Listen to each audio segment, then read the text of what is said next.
Bengkok ada lah. Oh, dalam bengkok ah. Ya. Tinggal 8. Ayah. Ya, Azad. Tinggal lagi 8 bilion dengan 1 people. Oh, dah nak. Azad ada baby, Azad. Ada anak.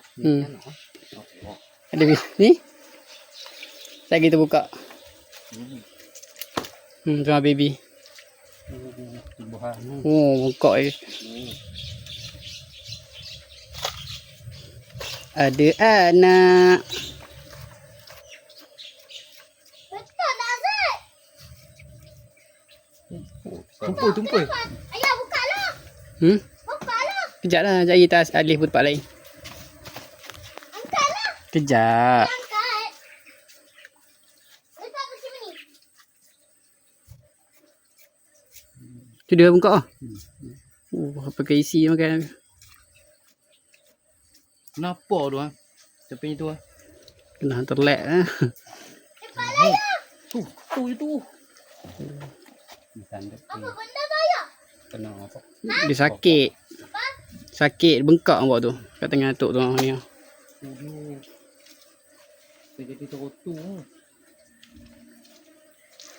Oh, tu macam lagi ah.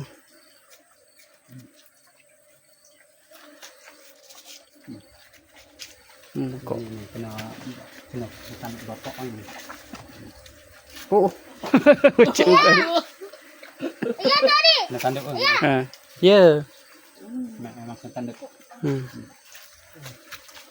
Oh, dia kesal luka kat dalam. Dia jadi garau beku dalam. Kok ada beku dalam.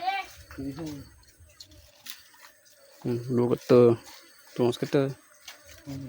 Ayah dah tengok mana dia. Nantilah dulu, tak potong lagi. Pakcik. Cik. Sekejap Azad. Cik.